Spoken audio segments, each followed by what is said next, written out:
Hello everybody and welcome to Lea Manor Informs. I'm joined today by members of the SLT and also Miss Gibson, our head teacher. Okay, we're going to discuss now regarding what the school's been doing really since the COVID has hit the country. So the first question is, Miss, how have we ensured the continuity of the school since the COVID pandemic? So in response to that question, Mr. Campbell, I think we need to just go back just slightly to when the pandemic first came to the country. So in February, you'll remember that we had a number of staff start to go off, parents stopped sending pupils into school because it was all new, it was all, people didn't know what the impact was going to be. But at that time, we had already, we're quite a technologically advanced school, and so parents will know and recall all our pupils were in year 11 were given tablets. We were using online extended learning for quite a while before the pandemic hit. So when we were in February and March time, what we did have was Google Classroom already. Our pupils were accustomed to working online. Our teachers were accustomed to setting work online. But one of the things that we didn't do was have live lessons because we didn't have the technology for our staff, and also we didn't know how to make sure that our staff were safeguarded in terms of transmitting live lessons from their home. And obviously we developed that as time went on. So when we came back in September, a key focus for us was teaching our pupils how to learn online. And so, and it was great that we did that because we had a blended approach because we had year groups going home. So the fact is that when pupils came back in September, we immediately were able to continue with it online but do it live, and we trained pupils how to do that effectively. And it meant that when members of staff were having to go and isolate, they could still deliver their lessons from home online. And I guess the next thing to talk about would be with you really about the timetable and how we use a timetable to manage change. Yeah, so the timetable has had to change and adapt to what we call a normal timetable due to everything that we've had and what's been going on. We changed the timetable, obviously, that you'll know that the people were in bubbles, so they were, and we had many schools across our school. Now that was a challenge for us, obviously for our teachers as well as our pupils, so we had to change and adapt the timetable to make sure that obviously our staff well-being, if not being able to move a large way around the school, and also to make sure that we were obviously accommodating our pupils as well.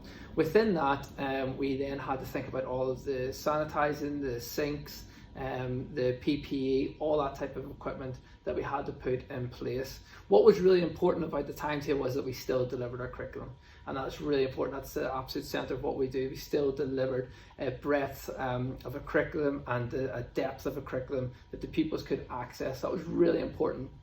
And what we were able to do is still open up certain classrooms in the school, certain specialised classrooms, so like a science lab. We had DT classrooms open, IT support, IT and food as well. All those were still open. Our pupils would still be able to access that. And that was incredibly important to us, and to ensure that actually our pupils could have the skills, the knowledge and the qualifications needed to become those lifelong learners.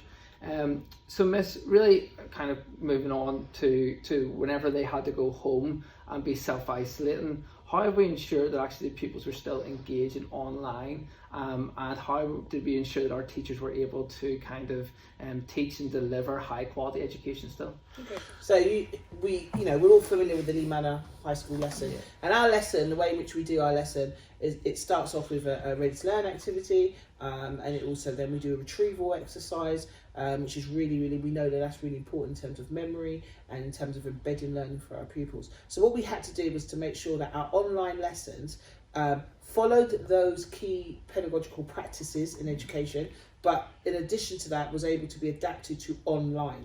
And so the Lea Manor lesson changed slightly in order to deliver powerful lessons online. What we also did was we made sure that we put a little bit, we want to engage further with our parents, and we want our parents to recognise the responsibility and ownership to support the online learning. Because, you hear in the news all the time about schools being closed. You hear on the line about, parents are having to home educate. That's not what we do at Lea Manor. It's not what we've done from the beginning.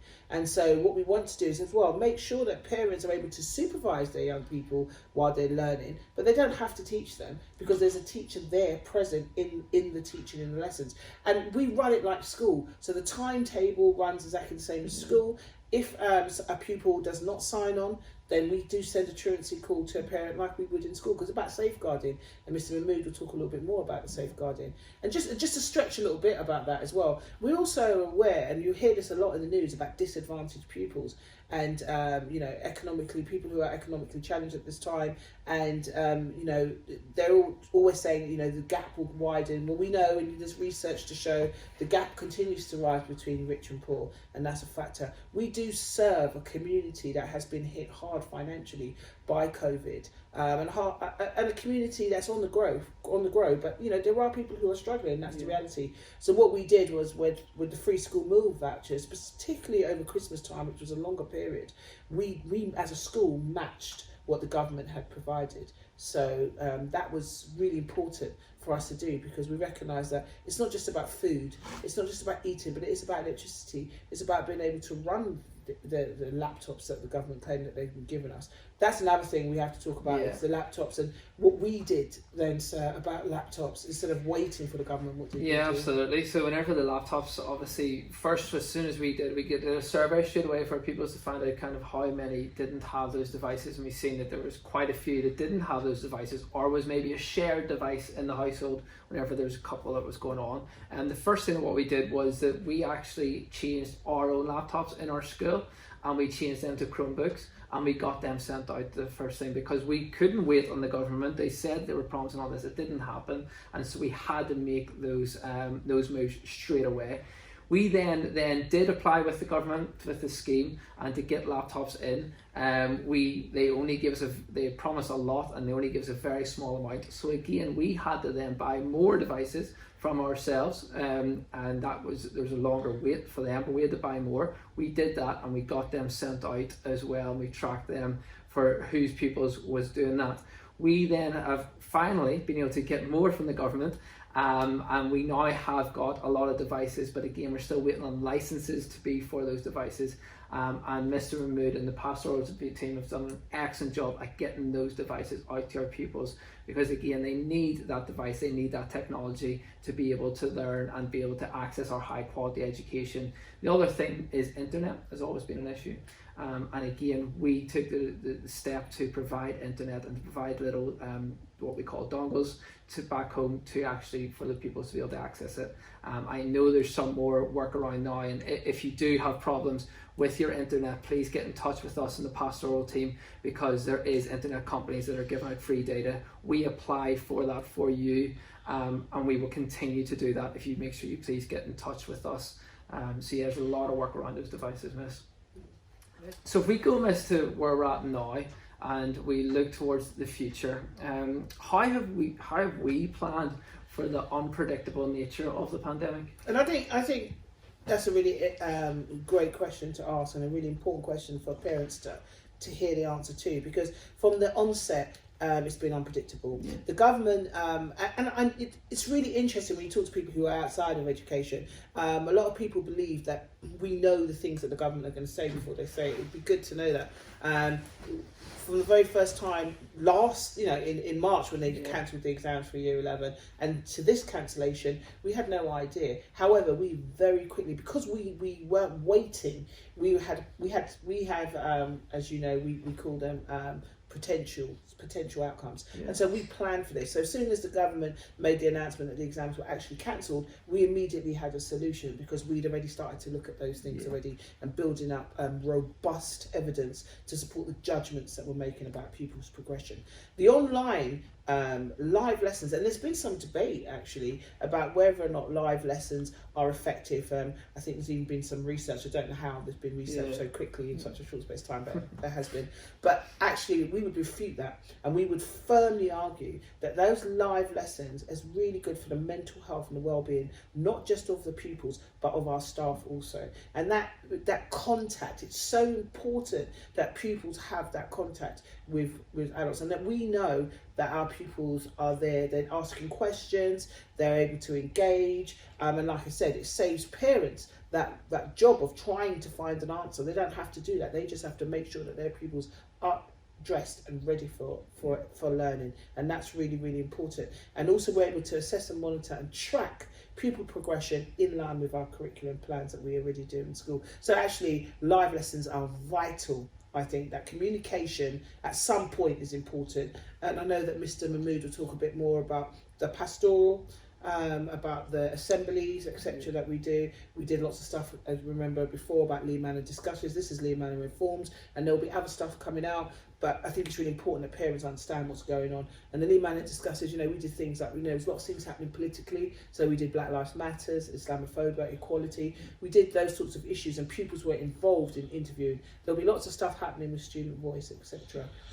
So we've done a lot. Mr. Campbell, all it leads me to do is to do what's the most important thing, which is to thank everybody. So we wouldn't have been able to have dealt with the unpredictability of this pandemic, the unpredictability of government actions and changes, all of the stuff that we've had to deal with without the entire staffing body at Lea Manor High School. And that is from everybody who has kept us clean and safe, who have, so that's my team, the front of house, to our finance, administration, teaching staff, of course the leadership team. On a personal level, I wouldn't have been able to get through this if it wasn't for my leadership team. And lastly, the governing body. And I think governing body is always a group of people who are volunteers, who are responsible, lead the school, and are often overlooked at the amount of work that they do and this level of scrutiny that they have. It is strange and unusual times. All we can assure you is that we have kept ourselves abreast of the changes as they have happened, and we are always looking at preventative models. And I think we've done quite a good job as a school to prevent this being a catastrophe, and to keep engaged with our pupils, to keep talking with them and keep talking to parents. You will go onto the website, and there's so much stuff out there, so much stuff that we put out to keep our parents informed. I would just say to everybody, we'll see what happens next. Watch the space for more information and stay safe. Thank you, everybody.